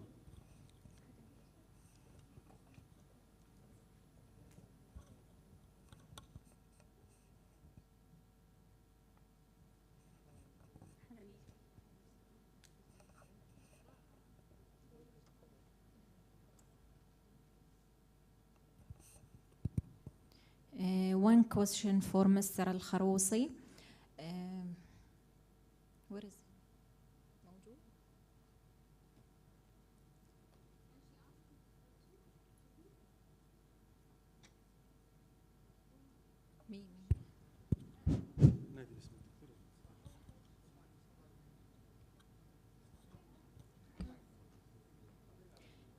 Yes, please.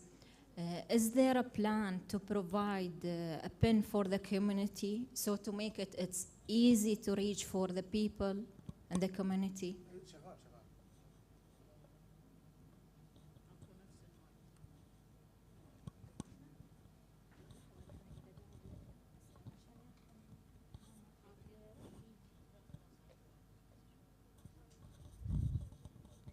We provided the pens in public, however, they use it improperly. They start looking for needles, they start looking for those medication for alternative purposes. Then we have to collect it at that point of time. Another question, but it's not related to pharmaceutical waste, about the plastic recycle. Do you have waste bin for such waste, the plastic bottles for waters? Yes, we do have reverse funding machines across Muscat region. If I'm not mistaken, we have more than 15 machines across Muscat region only. So just you need to look for those funding machines for plastic. And for the other region outside Muscat? There is, but I don't have the statistics for that regions. And there is approved companies in Oman they have been managed, monitors, and approved by BIA company to do the recycling for paper, plastics, a lot of type of waste streams, lead acid batteries, a lot of. يعني we are responsible about healthcare waste management, but there is another departments looking for batteries, looking for wood, looking for tires, end-of-life vehicles, etc. There is, yes. Because actually in my region we are suffer that we don't have a proper waste for plastic. So most of the trash is for Okay, call 1881. Ask about your region, who is available there, and they will help you, I'm sure. Inshallah. Thank you. Thank you so much. ما أعرف دكتورة فقرة الأسئلة عشان يخلصوا المحاضرين نخلي فقرة. Yes, we need to. later on, sorry. Okay. اللي عنده سؤال الدكتور عنده محاضرة فما نبغى نأخر أحسن. You can just post the question at the end of the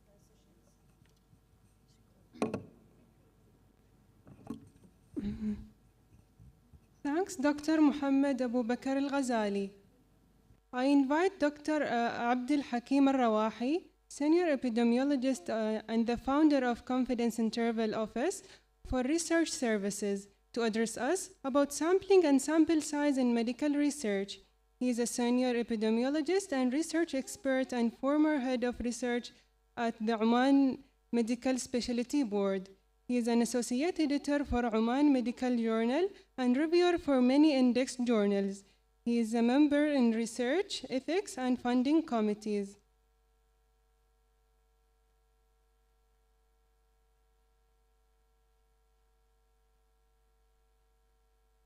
هذا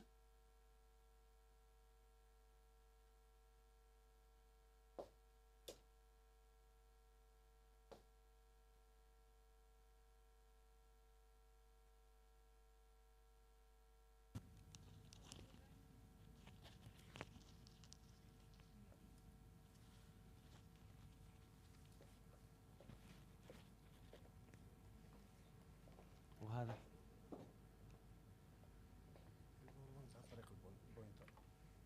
على طول يجي؟ ايوه على طول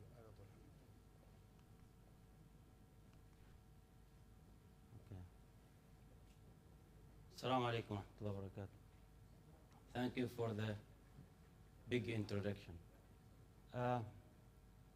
From the previous presentations, we can see that there is a huge area for research in waste management.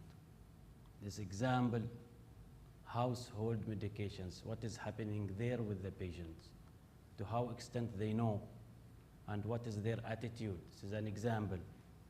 What is their behavior, the actual behavior towards those wastes? What are they doing with them? So that is another area for research. If we do some intervention, this or that, will it affect?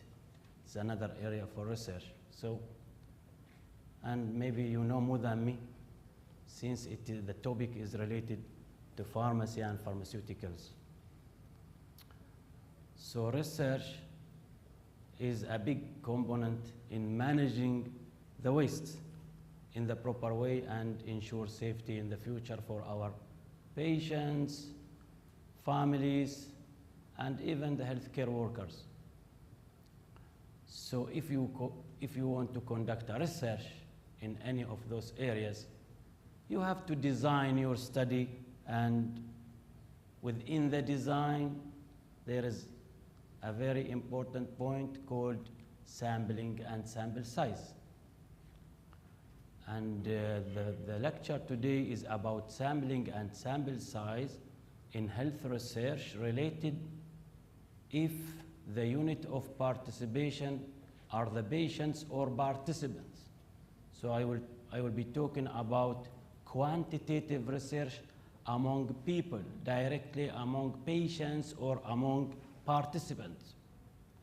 If your research is not involving directly the patients or households or participants, you have another area or another methodology, then this lecture may not be that related, but I have chosen sampling and sample size in health research. For the quantitative, because most of our research are dealing with patients, with households, participants. That's why that is the most common, and I will be talking about sampling and sample size if your research is of this sort. Okay? What is sampling? What is a sample? Sample is a subset for a population. When you want to conduct a population-based, whether it is community-based or hospital-based research, you have too many participants, usually thousands or millions sometimes. And therefore, to make research easy, you don't have to include everybody in your research.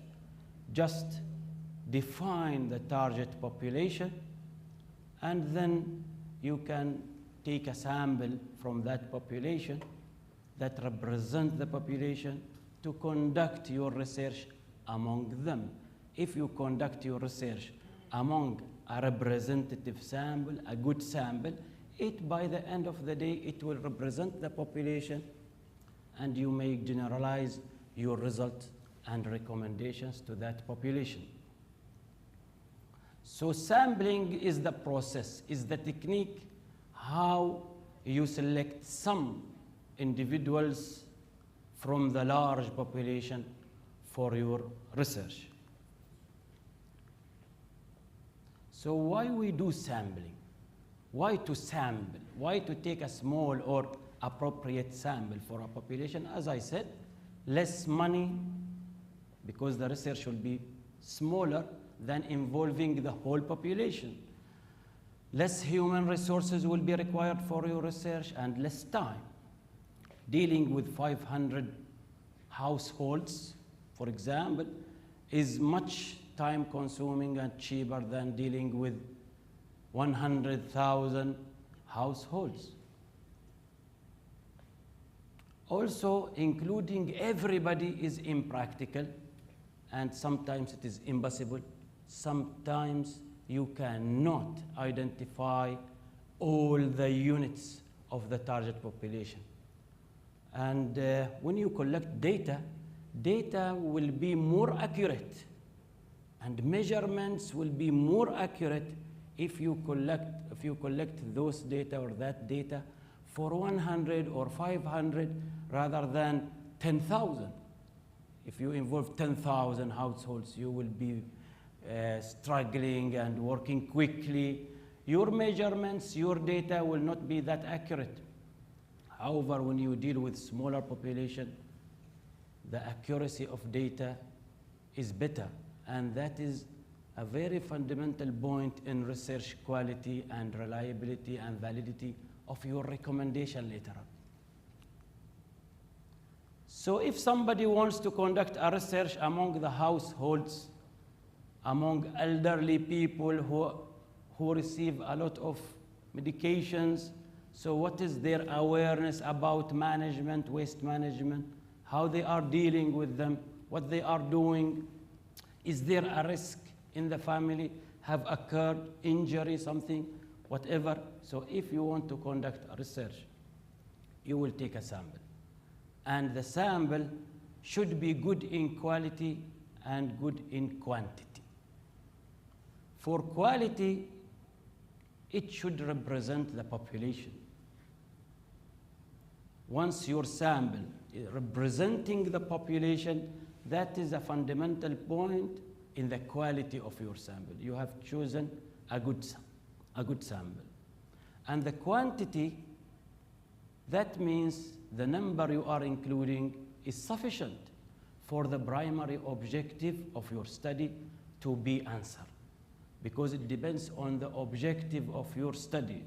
So if you go to a statistician, ask him what is the sample size to study this primary objective, then he will ask you some questions about that primary objective. He will calculate the sample size and the power, the error, the confidence level, whatever, and then he or she will say 500 patients, 300 patients, 1,000 participant, 2,000 household, whatever. So it should be good in quantity and in quality. Small sample size. If you involve a small sample size in your research, then you cannot rule chance. Your results may be threatened by chance, that I cannot depend on your results because you have small sample size, and this result may be by chance. That is the problem of small sample size. If you include very large sample size, then it will be a hectic work for you. It is not cost effective. That's why appropriate sample size should be calculated. And as I said, we have two major points to discuss today. Sampling, how to select those participants in order to have a good quality sample. And sample size, how much should I take? So these are the two main points. For the first point, sampling, how to take the 500 out of 100,000 participants, let's say. If you want to conduct a research and the target population is very large, elderly patients in Muscat Governorate, thousands, and you want to conduct a sort of research among those medications inside the house, for example. So there are probability and non-probability methods. But before conducting the sampling, you have to estimate the sample size required. Before applying any sampling method, and I will come to the sampling methods after discussing the sample size calculation, because to sample, to take a sample, you have to know how much you need or how many you need first, okay? So before applying any sampling method, you have to identify your target population first and then calculate the sample size. Those two main points which will make your sample good. Identifying the reference or the target population is very important point to yield a good sample for your research.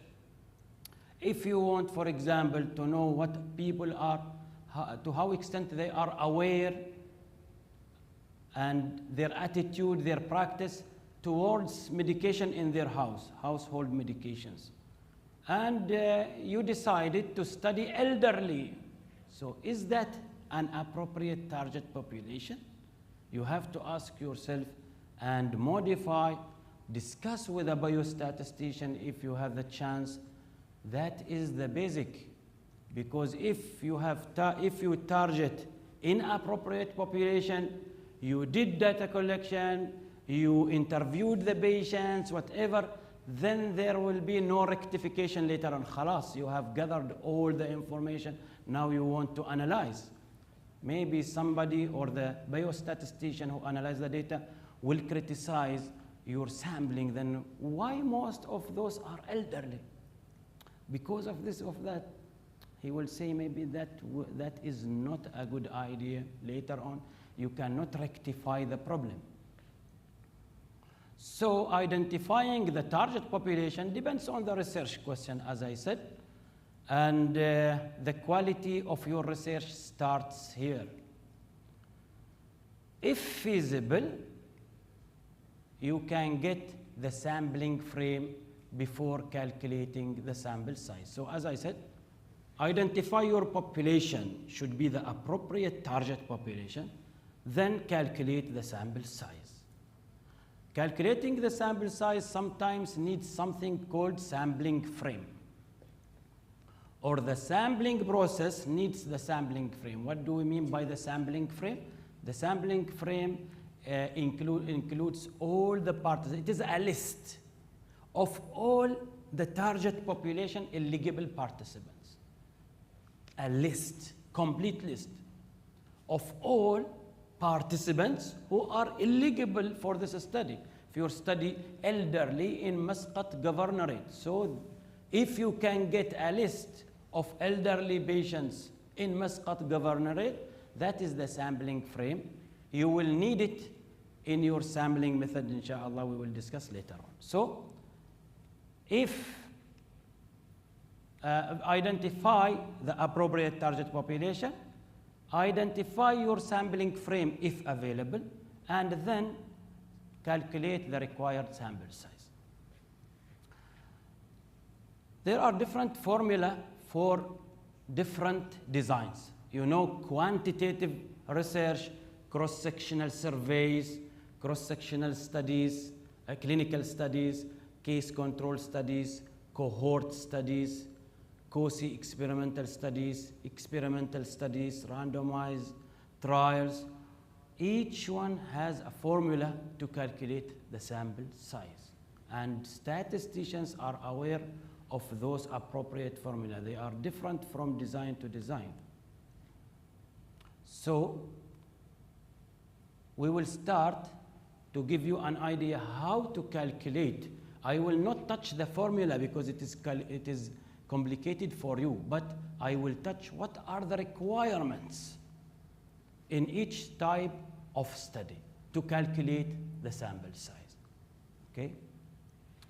If you are conducting a quantitative study, then the sample size calculation depends on the objective and the design.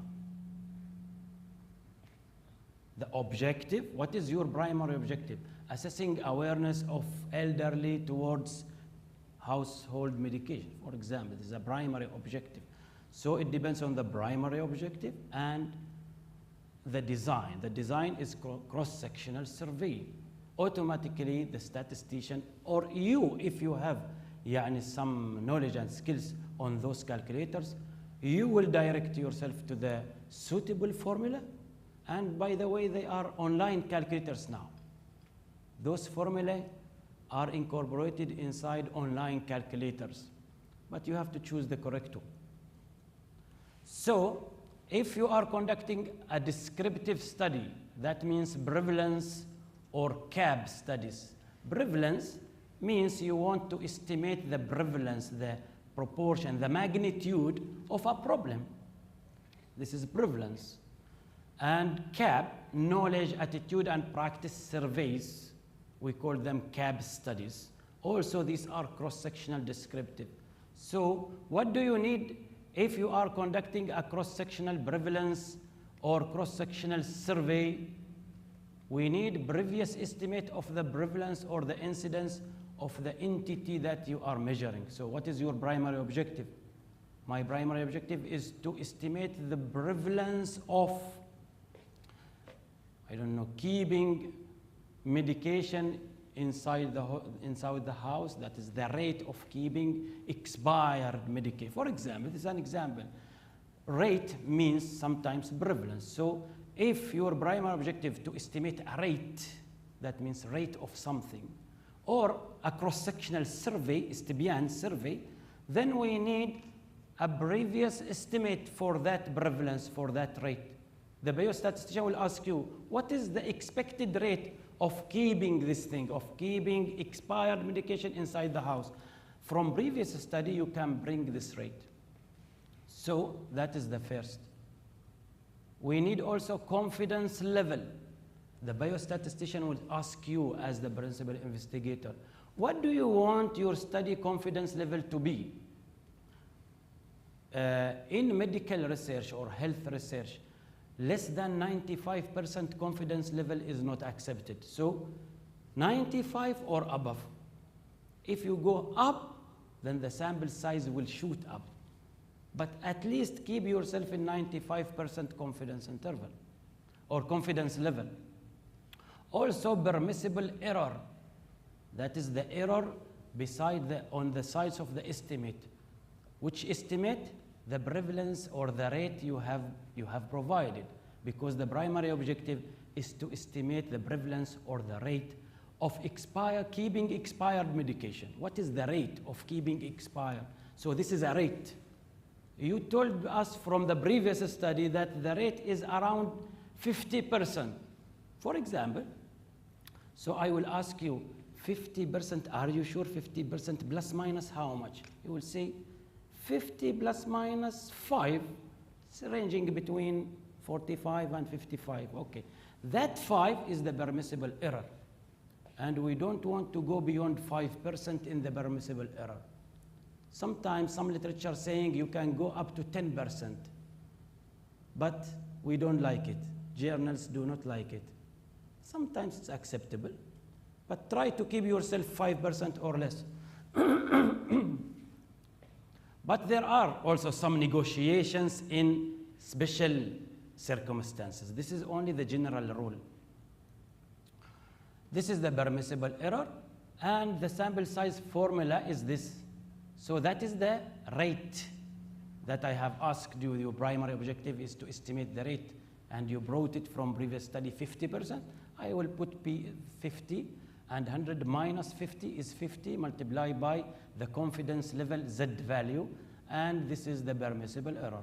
No need to memorize the formula because online calculators have incorporated all of these formula. Now, if your study primary objective is not to estimate the rate of something, it's to estimate or to evaluate the association between something and something. Is old age strongly associated with keeping expired medication at home? I'm trying to give example from today's theme. Yeah? So in this instance, you are not anymore in the prevalence and descriptive studies. You are in the analytical. Analytical means studying associations or effect. Association between something and something, or effect of something on something. You are in the analytical area. In this instance, it depends on the design because associations can be studied by cross-sectional, case control, cohort, and trials.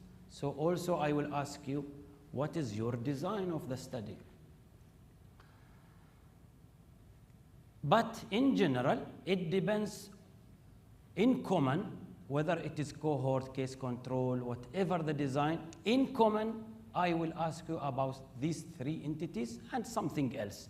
But these are the 3 main entities I will ask you when calculating your sample size for association and effect studies. Confidence level, again, not less than 95%, you can go up to 99. Power of the study, not less than 80%. You can go up to 99, but the sample size will shoot because the strength of the study, as you increase this, your study will be stronger, the sample size will be stronger. And beside those 2, we need other parameters depending on the design, whether it is cross-sectional cohort and trials. So what is alpha error, confidence level, and what is the power? These are the most important because they are common. That's why I want to give you an idea what are these. In order to negotiate with the statistician, because the statistician will say, what do you want your power to be? He will ask you by the end of the day. He may guide you, but by the end of the day, you will decide. Also, he will ask you, what is the alpha error you want? So to negotiate, you have to understand what are these, okay? So these are the situations of any research. If you conduct any research for association and effect, let's say, is there association between old age and keeping expired medication? There are 4 possibilities. You can conduct the research, leave this one, and have attention with me. You can conduct the research, and you may conclude that there is association, and in fact, there is association in the reality. So there is research and there is reality. In reality, and the reality with God, with Allah. So in reality, is there a real association? Okay, it can be yes, it can be no. Your research conclusion can be yes, can be no. So If your research conclude there is association, and in reality there is no association, or in reality there is association, then there is no error. You have hit the reality, okay? If your conclusion, your study concluded that there is association or effect, however, in reality there is no effect, can it occur? Yes, because of the data, because of anything, because of the design, advantages, disadvantages of your research. You may conclude that there is association between older age and keeping expired medication. However, in reality, maybe there is no association. If you commit this error, because it is error, you are saying there is an association. However, in reality, there is no association. You commit type 1 error. If your study concludes that there is no association, and in reality there is association, then you have committed type 2 error, because it is an error. Your study have committed an error. And sometimes you may conclude from your study that there is association between age and keeping expired medication, and in reality there is association, and you have hit the reality. So there is no error. So I will ask you, when you come to me to calculate the sample size, I will say, what do you want your alpha error to be? Do you want to commit type 1 error? Do you want your study to show association and in reality there is no association? You don't want that. You want to hit the reality. So I will ask you, what do you want your alpha error to be? Usually 5%. You can go less, but the sample size will shoot. I will allow to commit this error for my study, committing this error up to 5%. 95%, I will, inshallah, I will not commit this error. That is the meaning, okay? And also, type 2 error reflect the power. Type 2 error should not exceed 20%. And the power is the reverse, the complement, 80%. Okay? So when you say I want it 80 or 90% power, that means 90% I will not commit type 2 error. Okay?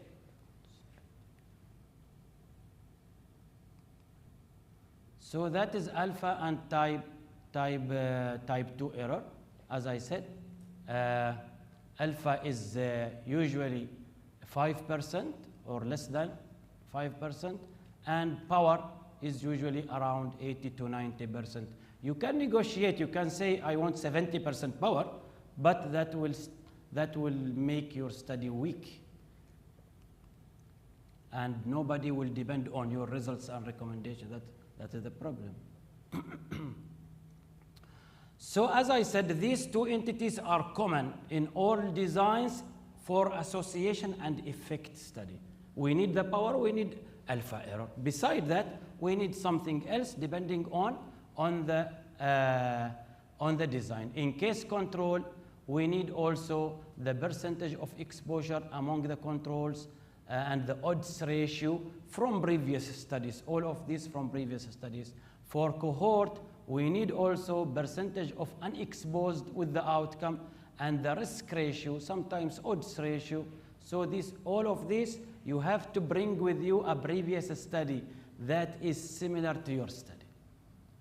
So you bring a previous study that is similar to your study, go to a statistician, negotiate for type 1 and type 2 error, define them, 5%, 80%, for example, and then hand to him the study that you have downloaded, the previous study. He or she will extract those percentages and those odds ratios from that study. He will calculate or she will calculate the sample size. This is an example, as I said, online calculators. This one free program or free website called OpenEPI. I tried it many times, it is reliable. Also, there are well-known and subscription-based money, يعني, like Nmaster, Medcalc, I think also subscription. G-Power, I think it's free, but these are more reliable and or more recognized. It's the same. Also, this is reliable. I tried it and I compared it many times. There is no difference between them. But these are more recognized than the Open API.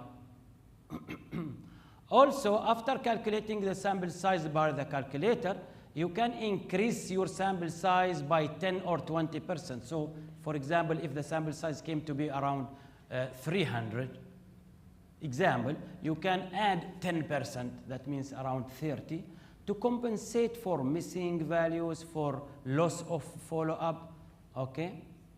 Dropout, design effect, sometimes we compensate for the design effect. So, after calculating the sample size, now the sample size required from your side is 400. Now you return back to sampling. My population is 100,000 in the houses. So how can I take these 400, or how should I take these 400 out of the 10,000? Whom should be selected? Whom should I include? That is the sampling. And we have two types of sampling methods: random sampling methods and non-random sampling methods. Random sampling methods, they yield good quality sample. As I said, quality representativeness of your sample. That is the quality. To yield a good quality sample, you have to apply random sampling methods. So you have to take the 400 out of the 10,000 by a random sampling method. And these are the random sampling methods: simple random sampling, systematic random sampling, stratified, clustered, multi-stage. What is simple random sampling? This is very simple. When your population is small, relatively small, 1,000, the target population 10,000, that is small, okay? You can apply the simple random method. First, get the sampling frame. تذكروا, you remember sampling frame? The list of all eligible 1,000 population, for example, list them. And then you calculate the sample size, let's say 400. And then you apply a random method like computer generated. All of these sampling frame will be entered in a computer, not necessarily the names, but the numbers. So you have a number from 1 till 1,000 entered in a computer program. Computer program will shuffle and will give you the 400. He will say, or she will say, or it will say, take number 3, number 5, number 15, number 100, number is shuffling. So this is the most commonly used. But you have to have the sampling frame. Systematic. What is the opposite of random? The opposite of random is systematic, you know? But this is a systematic, which is a random method. So the name is not that fitting, but it is known as systematic because there is a system, okay? After calculating the sample size, you have the sampling frame, the 10,000. Sample size is 200, so how to take the 200 out of the 10,000? You divide the 10,000, get the K number. Divide the 10,000 divided by the 500, for example. How much? 5,000, the total population, divided by the required sample size. 5,000 divided by 500. How much? 5 or 10? Who is good in calculation? Let's say 10. K number is 10. Then you go to the sampling frame, choose one randomly from the first 10 patients, or the participants, or the houses, whatever is the unit of participation. Let's say you start with number 3, then every 10. So number 3, number 13, number 23, number 20, 33, number 43. Until the end of the sampling frame, you will get the 500. So there is a system, that's why it is called systematic, but it is considered as a random method. Okay? Stratified. Stratified, when you want to ensure good participation from subgroups. So for example, in this research, you want to explore the elderly having expired medication and how they manage them, okay? And you have elderlies, for example, you want to ensure females and males are contributing well. So you need 500. You divide the 500 for males separately and for females separately. So according to the contribution of males and females in the target population. So in the target population, maybe males contribute 40%. So 40% of these 500 samples will go to males. And let's say 60%, around 300, will be for females. Then you split in the sampling frame the males and females. And you can do the systematic for males and the systematic for females, or the random computer-generated numbers for the males and for the females separately, in order to ensure good participation from those stratas, and that's why it's called stratified. Okay? Cluster sampling, when you have very huge population, whole Muscat governorate, ولا Oman, or something like this. And this is suitable for large population, as I said.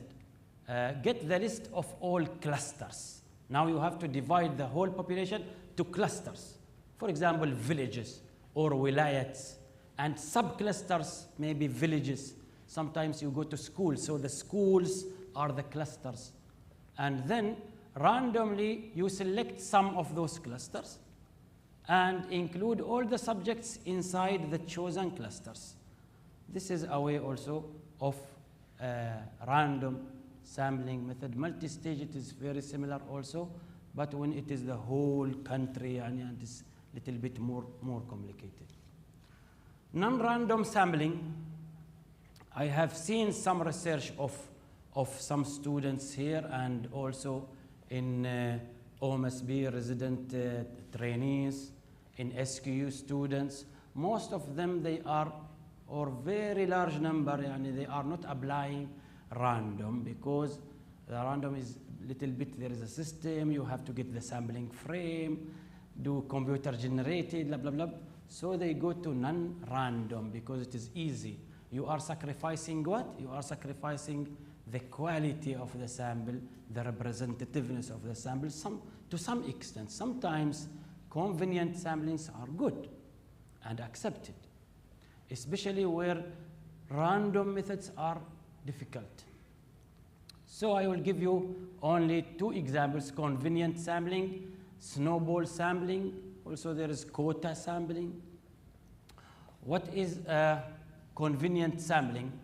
Convenient sampling, if you want to stick to specific period, I will include participants who visited the health center between 2020 and 2025.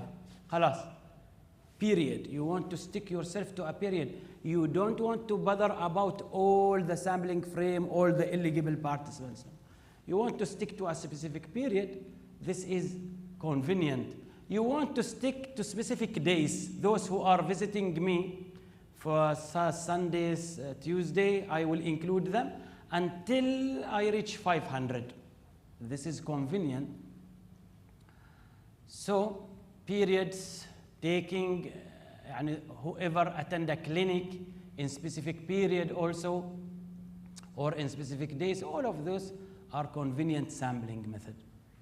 And most researchers, or the junior researchers, they specify periods, but there is sometimes big criticism, sometimes it is acceptable. Generalization of results may be with cautious, you may not generalize because it is not a representative sample.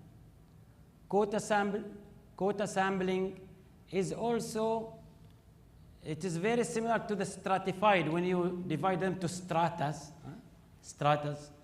males and females. You want to make sure males are contributing and females are contributing. You split the sampling frame and you divide the 500 sample size, for example, for males and females separately. And then you apply a random method. Here it is very similar for quota. It is the same, but when you choose the 300 females from the female sampling frame, you don't use random sampling method. Again, you will use a period or those who attend in specific days until you satisfy your sample size. So it is very similar to the stratified, but it is non-random. Snowball sampling is convenient and usually used with sensitive topics where it is difficult to find your participants. For example, HIV participants, very sensitive to find them or to know them, addicts, drug addicts. So if sensitive topic, then you may utilize snowball. Snowball means you know some, and these few individuals will lead you to the others. So you tell the first drug addicts, for example, please, if you know any other drug addict, forward the message that there is a research, they will contact us. And it is like a snowball by time, it is becoming bigger and bigger. So this is in sensitive topics. Also generalization, sometimes it is good, sometimes it is not acceptable depending on your research and the appropriate population. Thank you very much. Should I keep this or add? I think no. I should keep this then. Okay. Shukran jazilan and thank you for attention. Is it okay, Victoria? This one? Yes. This is our office by the way. We have research services and our number. I will keep it only for 10 seconds and I will shift back to the references. Maybe it's not a good place. I told Doctora to remove if she wants, but she kept it. Okay. It's okay. It helps our students actually. Yeah, it's okay, but I think it is not a good time for keeping it. Okay, shukran.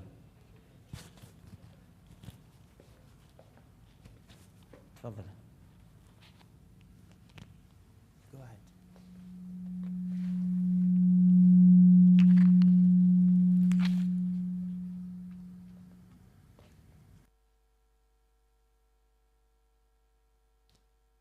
Thank you, Dr. Abdul Hakim Al-Rawahi, for your enlightening session.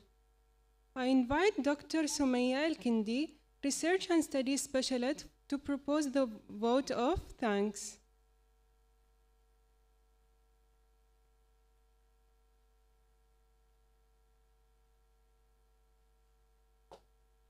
Assalamu alaikum. On behalf of the Graduate Studies and Research Innovation Committee, I am truly honored to deliver the vote of thanks. As we came to the close of the enriching and thought-provoking research symposium. First, I would like to express our sincere gratitude to our distinguished speaker, Ms. Nidal Al-Kharousi, Mr. Tariq Al-Khambashi, Dr. Muhammad Al-Ghazali, and Dr. Abdul Hakim Al-Rawahi. Thank you for sharing your extensive knowledge and experience and insight with us today.